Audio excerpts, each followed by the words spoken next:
Welcome to the Influencer Show with your host, Trishawn Ben Salmi. Hello, everyone, and welcome to the Influencer Show, where I interview people who can help influence the way you live life in a number of different ways. I'm your host, C7, and today we have a very special guest for us. So if you'd like to introduce yourself to listeners and let them know a little bit about you. Yes, thanks for having me on the show. So my name is Junior Ogunyemi, author of the book, How to Be a Student Entrepreneur. I'm also an entrepreneur myself, a speaker, a coach, and amongst many other things. But yeah, I really love to sort of share my own entrepreneurial journey with people, whether I do that through speaking, through books, through my own podcast. I just like to get it messaged out there. So I'm really pleased that you set this platform up, and I'm so proud to actually be on it as well. No, thank you. And that sounds absolutely amazing. And why don't you share with the listeners why you do what you do? Why? I'm a firm believer that people can achieve amazing things if they're given the opportunity. And sometimes sharing my own experiences helps other people understand how they can do things, and that creates the opportunity for them. Or sharing how I create opportunities for myself opens doors for many other people. So I really hate wasted potential. I believe that we all have this potential within us, and we need to maximize it. And sometimes people just need a little bit of help, a little bit of guidance, and someone to sort of show them the way of how to start to unlock their own potential, so that they can go out there and do amazing things as well. I totally agree. I think that's actually just really important. Just having that simple, like that person around you to simply like nudge you forward and push you beyond your limits. Exactly. No, it's so true. I mean, I had mentors growing up.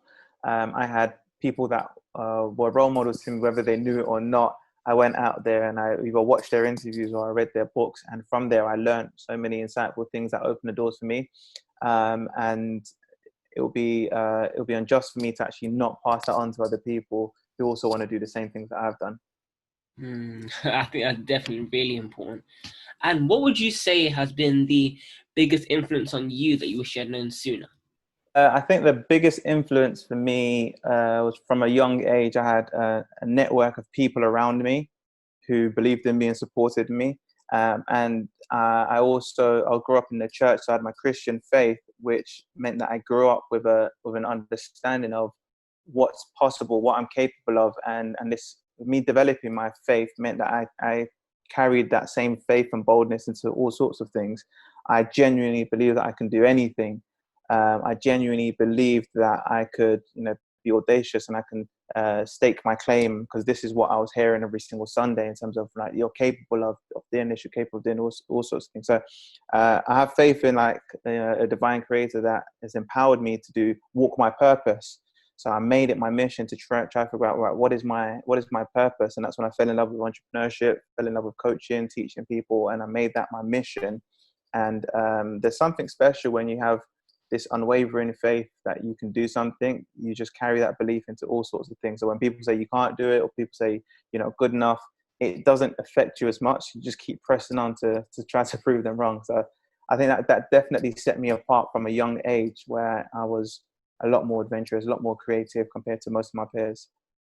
I think that's actually just so crucial, because then as a result of just having those people around you, it actually helps build up your confidence, and it actually pushes you to always strive to achieve more in your life. Exactly. That's spot on. Yeah.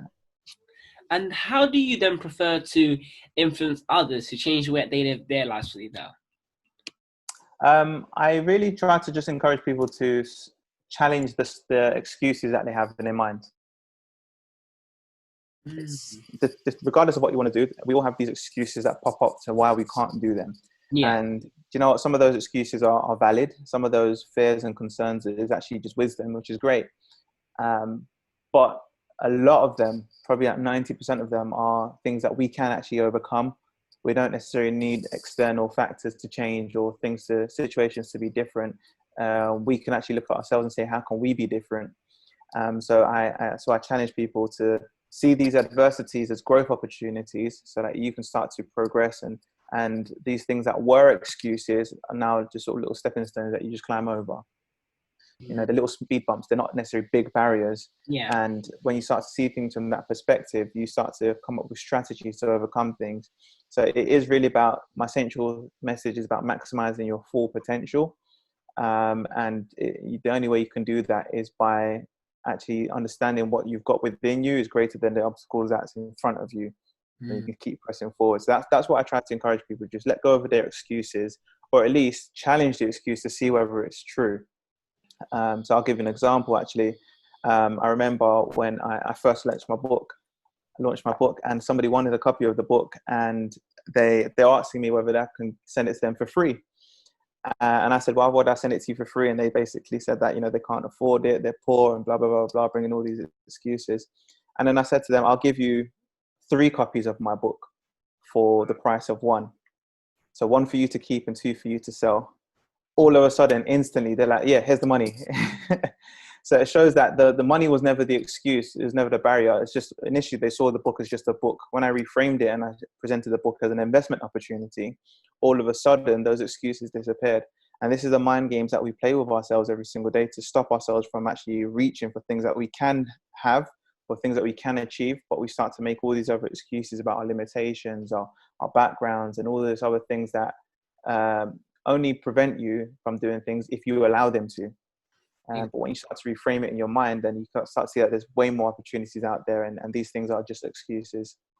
I think that's actually really important, because then as a result, just being able to sort of like see, yes, there may be some essence of truth in this, but then how can I then challenge this? It then changes your mindset and just helps you keep an open mindset and just constantly being solution based. Exactly. Those are the people that change the world, the people who are actually solution based. Definitely. And what would you say people could do to stay motivated during moments of crisis? Stay motivated, guard your mind, really. That's the number one thing I'd encourage people to do: guard your mind, because in a crisis, what you're going to get loads of people panicking, and their voices are going to be loud. The loudest voice in the room isn't necessarily the most accurate voice in the room. Also in a time of crisis, you're going to get loads of people who've given up. And again, they might be quite loud. They've given up on themselves, and they want you to join them in their misery and just sort of in their pity.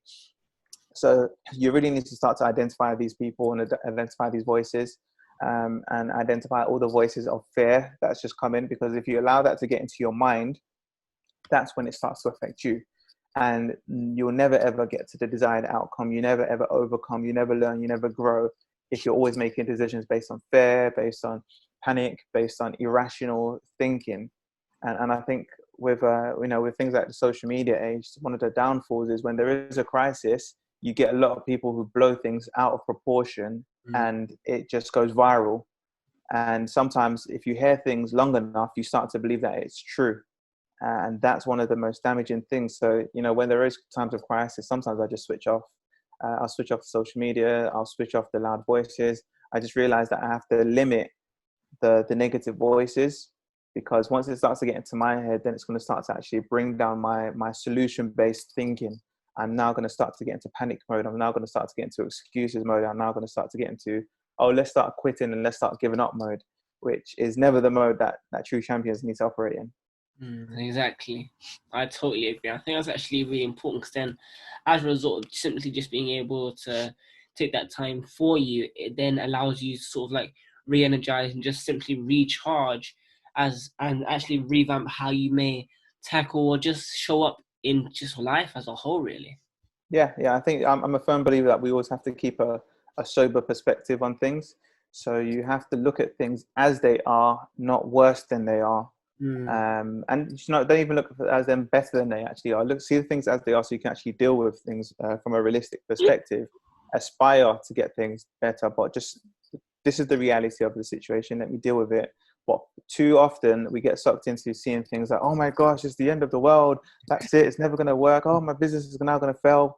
And it's like, no, it's just it's a learning opportunity. It's see things as they actually are, not worse than they are. And you have to maintain that sober perspective on every situation in life, so if you're going to react to it properly. Exactly. I definitely agree with that. And what would you say is your passion? My passion right now, my passion is everything to do with business, coaching, and I'm a big fan of technology as well. And ultimately growth. I'm in this sort of evolution stage every 6 months where I'm trying something new. I'm trying to grow, and that's one thing that I'm really, really passionate about. When I was very young, I made it my mission to set up a business around all the things that I'm passionate about. So that my initial passion was football and sports. That was my love, and that was the first business that I set up, which was a football coaching academy. And then as I got into business, I set up a business academy. And now that I'm into things like tech, I'm setting up a tech venture, and there's lots of fun things that you can do in this lifetime. And I always try to make my businesses or my ventures around things that I'm already passionate about.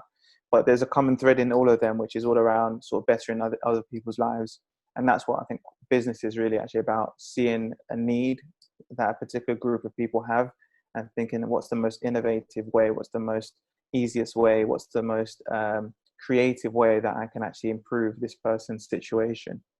I think that's actually really important, because when people often like try to stand out, they're thinking like all these crazy things, but it just has to be like something that can be simple yet Yeah, creative, or maybe just looking at things in a way that people may not have looked at it before, and then it simply gives you that edge, as opposed to others who may be stuck in the past doing it the same way that other people used it. It's just about adding your take on things and making it unique to you.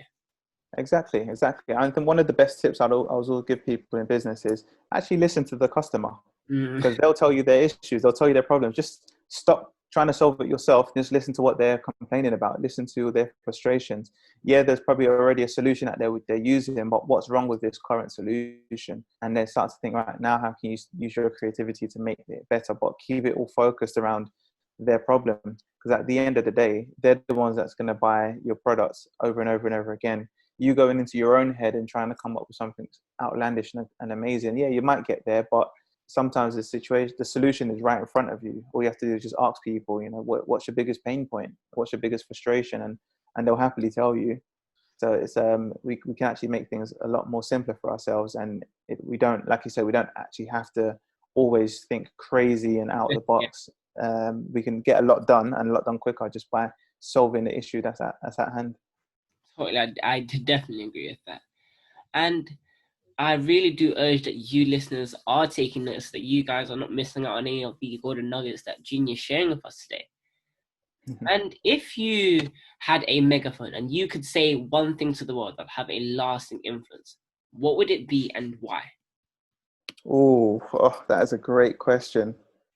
I think it would be my number one phrase that I always say when I'm on stage, and this is what I usually always open up with, which is, in order to do something new, you have to become someone new. To do something new, you have to become someone new, which basically means that you can't walk around life with a fixed mindset, and Mm. you have to know that you're always changing, you're always growing, but you have to be intentional with who you're becoming. And anything that you want to achieve is achievable, but not in your current state. You, in your current state, myself included, no one's qualified for what they could do yet, because we haven't grown into that person that we're supposed to be. But you in your current state has got you everything that you've got so far. If you want to get more, it's going to require more of you. It's going to require you to become someone more. And it's that whole transformation journey that we should constantly be on, or constantly improving and constantly developing. And I love that phrase as well, because it reminds me that there's always another level. As much as you've become successful in the past, there's always another level. There's always something else that you want. There's always someone else that you need to become. And it's not about losing your identity. It's about building on top of your identity, and keep building. So that's probably what I'd say to the world. In order to do something new, remember, you all have to become someone new. You can't keep the same circle of friends and think you're going to do something different. You can't keep the same bad habits and think you're going to achieve something great. You can't keep making the same excuses and expect new results. In order to do something new, you must become someone new. I definitely get that's actually so very powerful, because like when people often like try to just like aim to achieve any of their goals, they think they can do it from the current state they're in now. But in order to Mm. do so, you need to, obviously something has to change if you haven't already achieved it. Yeah, yeah, exactly. You just keep going round and round in circles. Exactly, definitely. And what advice would you then give to those who maybe they've had their very own £1 million idea at a time like now? Take action. Number one, take action. Test things out. Try things out. Never wait for the perfect moment, because you could be waiting for a very, very long time. There's no such thing as a perfect moment. You create perfect moments. So yeah, I mean, especially in times of now where things are changing and there's a lot of disruption, there could be so many opportunities that people are sitting on and they're just missing out on. Even if it's just an opportunity for you to learn a new skill that you probably wouldn't have had the time to do before. Now and then, maybe some people are furloughed or some people are off school or something like that. There's that opportunity to do something. So try it, take it, seize the opportunity, just do it. You never know. One of my biggest pet peeves is, for myself, is that feeling of, oh, I should have done something or I could have done something. Yeah. I would rather try something and fail than for me to say that, oh, I never tried it, I wish I tried it. And that's one of the most frustrating things for me. So I always like to just encourage people, try things in the safest way possible, in the safest manner. Don't just do things that's going to end your life or waste all your money, but try things on a small scale. At least experiment, try, just discover whether there's a viable opportunity there or not. And be honest with yourself as well, because sometimes people hold on to some ideas and that they should have just let go of many years ago. So it's either you're not the right person to take it forward, or this isn't the right idea, or there's something that's not working. Figure out what that thing is and work on that, but don't just hold on to something and never trying to change. I think it was Albert Einstein that said that insanity is just doing the same thing over and over and over again. So let's not be insane with our ideas. Let's try to actually achieve things, but you got to take action. I think that action is just a huge just word, because if you're not taking action, especially in the right direction, then you're never actually going to achieve that goal. So yes, when you don't have to do like a lot in a day, it's just about having those consistent small steps in the right direction, because then eventually you'll get there in the end. That's it. And what would you say is the biggest issue, or maybe even a problem, that you're aiming to solve as an influencer in your own industry? I think the biggest issue is that people don't think, and we've become accustomed to not thinking. Maybe because we want things quick, we just want solutions, but nobody stops to actually think. We become very reactive. So there's problems and we just react. We don't actually think.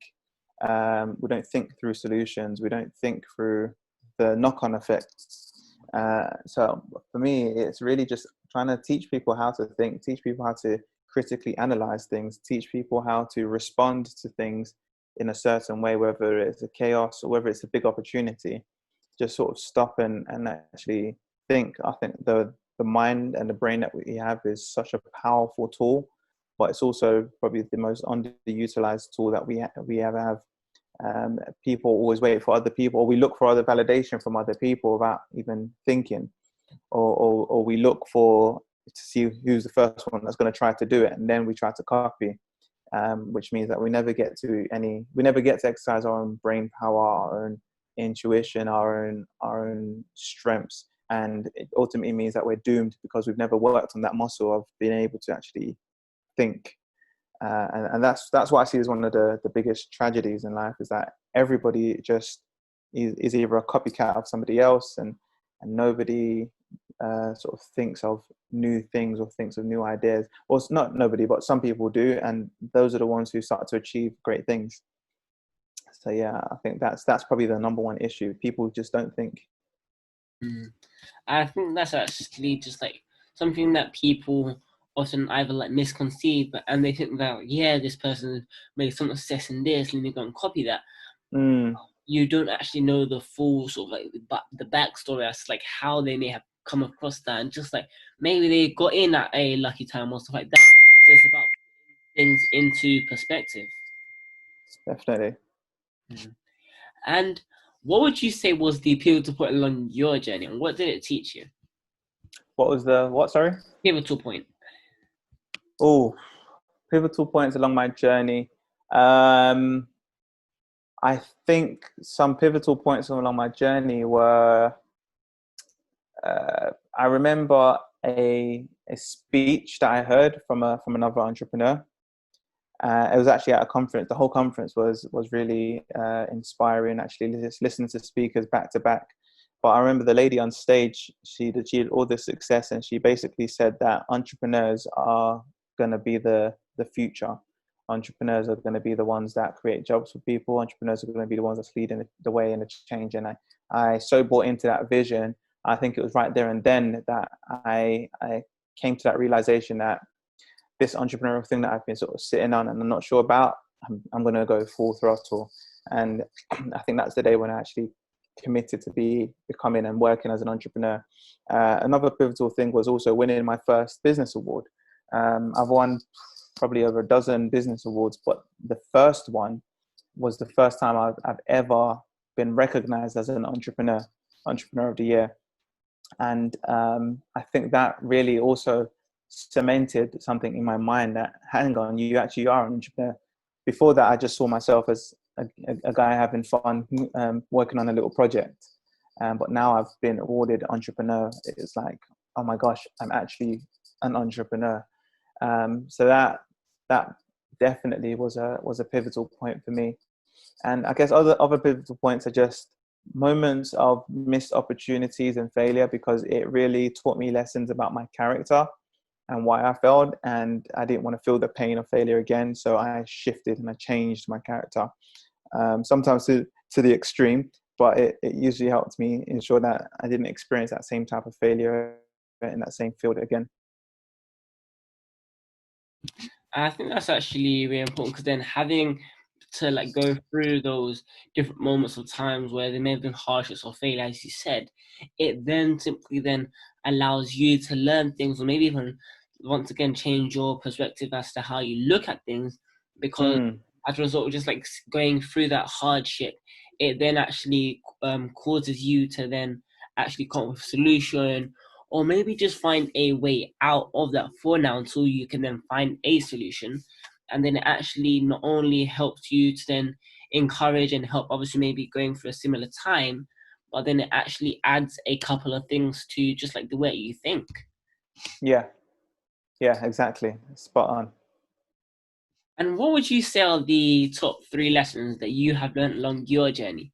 And how did they then influence where you look at life? Top 3 lessons. Number 1, take action. If you see something, if you like something, you got to take action. You can't get left behind. Make sure that you're taking action, and even if you fail as you're taking actions, you learn. But you don't learn anything just by watching. So participate, get involved, take action as number 1 thing. Number 2 is be focused. I've wasted many years and a lot of time for lack of focus. I had a lot of fun, but I never grew I never managed to get so deep rooted in anything, because I lacked focus. And this is something that every single day I try to work on, to do some deep work, and to make sure that my environment encourages me to keep focused. Why? Because you don't ever get the same results if your energy is spread out. Once your energy is concentrated and focused, then you're going to get amazing results in a quicker time frame. And then number 3 is be consistently consistent. And sometimes I think, well, we all think consistency is, I've done something for like 10 days straight, I've been consistent, which is a level of consistency. But if you realize that, the greats, they don't just do things for 10 days straight, they do things for 10 years straight. And that's a huge commitment that most people are going to be like, wow, okay, am I really that committed? And if you really are that committed, doing that whole 10-year stretch would be nothing to you. You know that this is something that you love. You know that the end result is going to be worthwhile. You know that all the other opportunities are just distractions. So you go into it with the mindset that this is going to be my future. By the time I'm, I don't know, a decade into this, I know this is what I'm still going to be doing, and I'm going to be proud of myself. I'm not going to be scared that, oh, I wasted 10 years. And once you have that and you resolve that within yourself, then I think it becomes easier to be consistently consistent. So those would be three things that I'll say. Take action, stay focused, and be consistent. Be obsessively consistent with what you're trying to achieve. And I think that just like consistency and just having that mentality to just stay at something and actually make sure that you do it every day is something that people often are trying to just like try and get involved in their lives, but they're struggling or sometimes even failing to do it. I think that's something that once you've then mastered the art of it, it definitely does bring back so many rewards. It's just like sort of like compounding, really. Yeah, exactly. And it's not something. It's definitely something that's easier said than done, because you get bored, you get tired.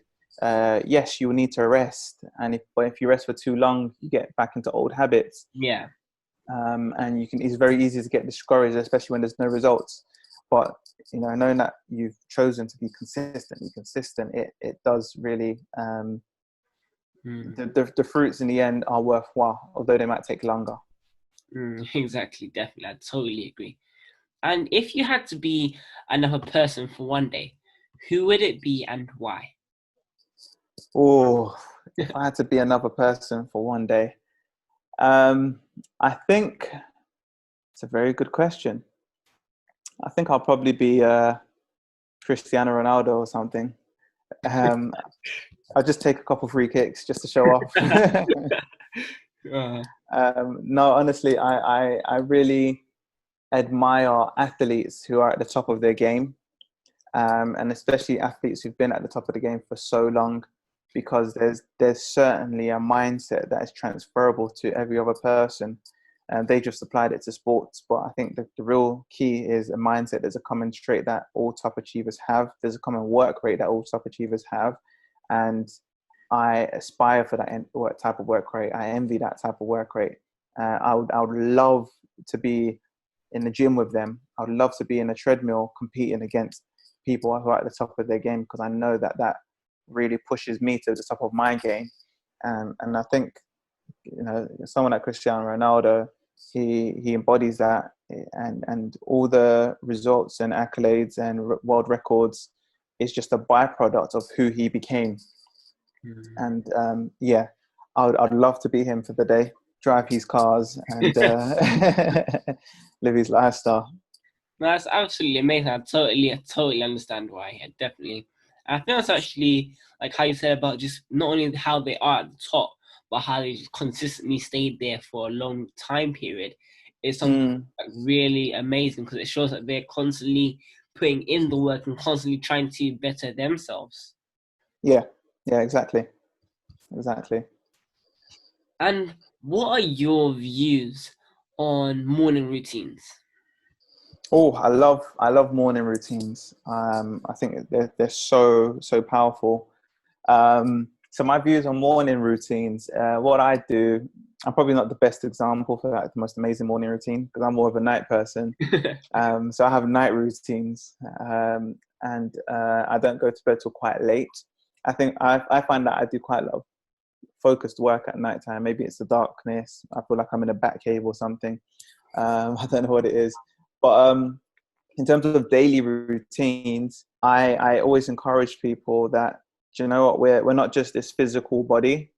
So there's a physical body, there's a mental part of us, and then there's also the spiritual part of us, and they all need to be taken care of in our daily routines. And there's one thing that we do with the physical body. There's two things that we do with the physical body that we don't always do with the mental and the spiritual, which is we clean to make sure we remove all the dirt from the previous day, and we feed and nourish our physical body to make sure that we've got strength for the day ahead.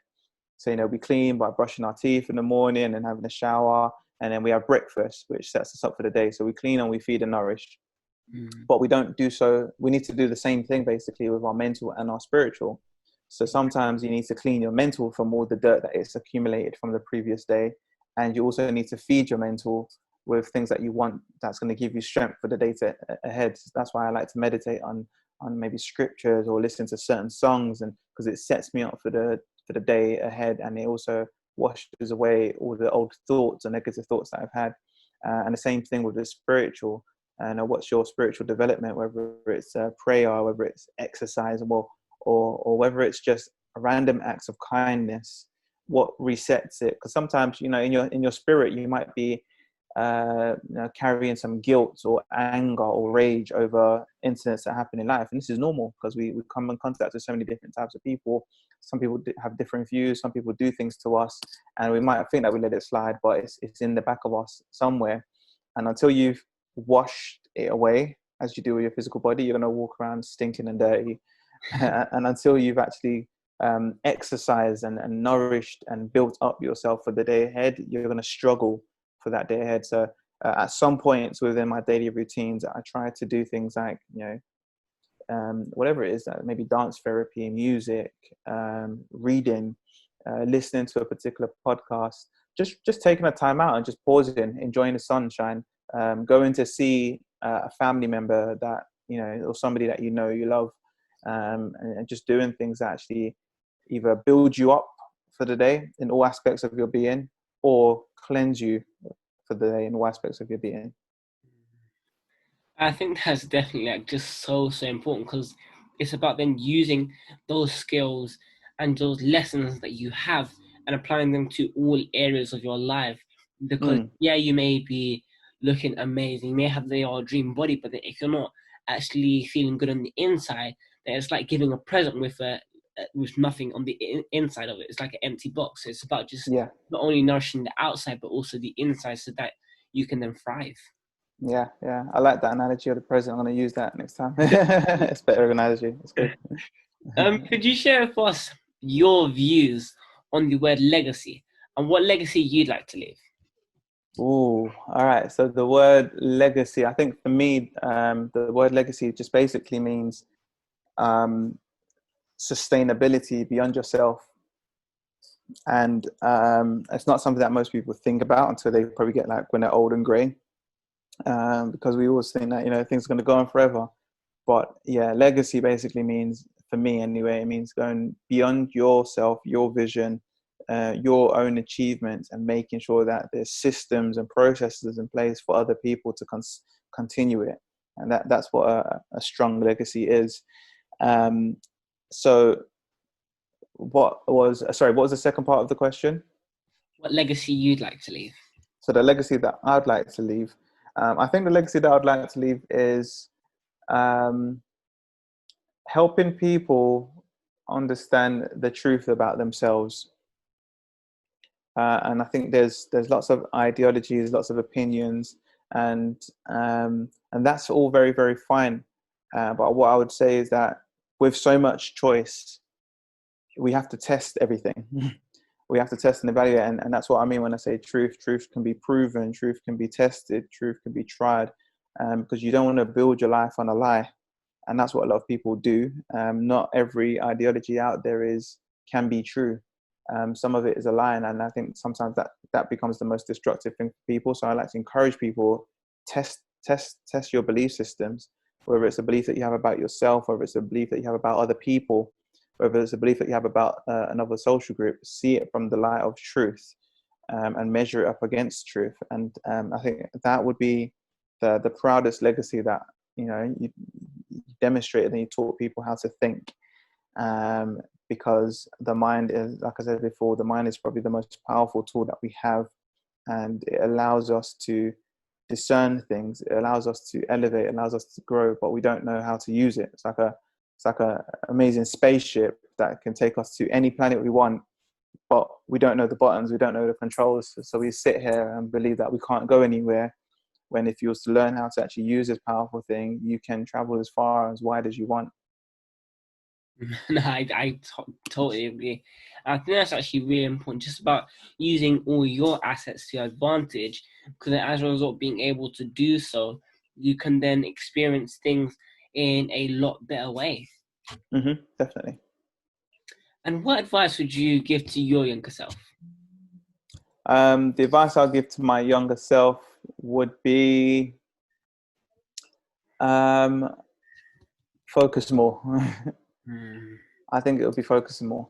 I mean, I can't really sort of fault it because all my experiments and all my things that are trials and errors, it did obviously help me get to where I am today. But I can't help but think that I didn't need to take the long route. And I think that's a similar situation with most people.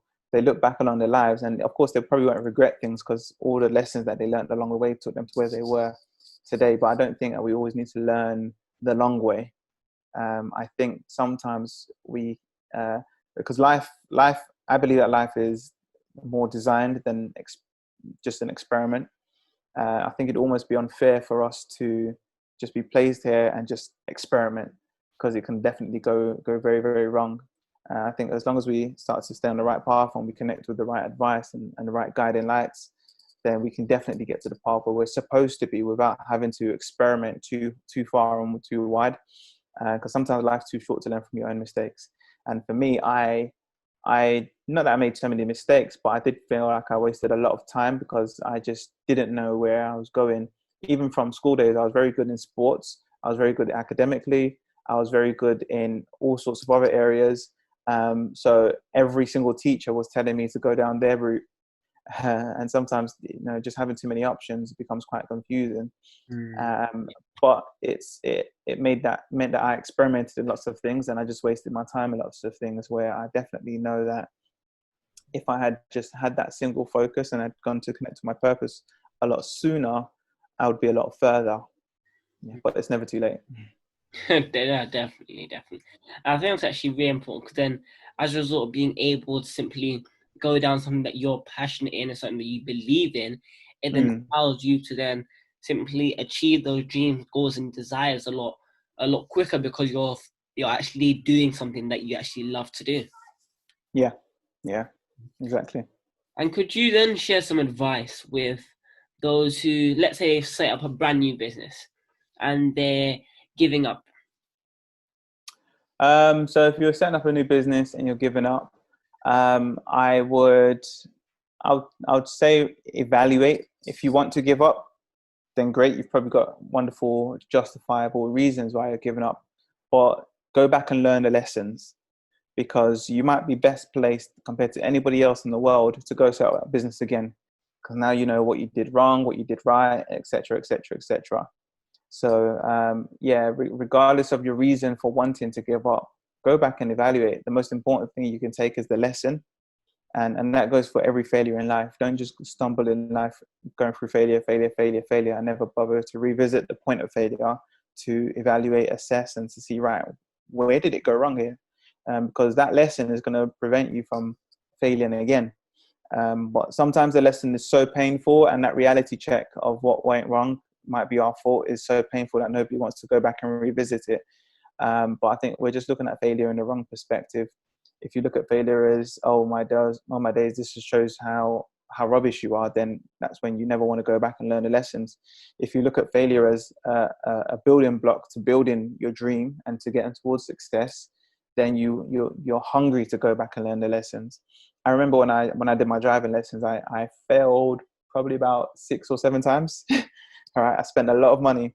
But every single time I failed, in my mind, failure meant feedback. I knew that the instructor was going to tell me what I did wrong so I can get closer to passing. And so I relished the opportunity of getting that feedback and him telling me what I did wrong so that I can go back, book another test online, and I know that I'll be this close to passing next time. And I don't think many people see life in that regard. So definitely go back, learn the failures, move on.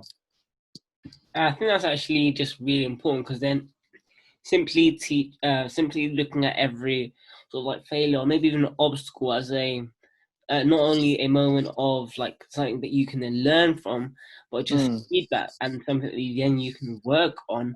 It then not only does it shift your mindset, but it actually doesn't make you sort of like feel bad when you don't get it. Actually, then simply gives you that sort of like time to then reevaluate how you then tackle this problem.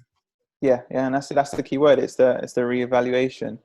And so many people will fail in a business and then they'll go set up a completely separate business, when really what the best thing you should do is go back and set up a similar business, because now you know where you went wrong.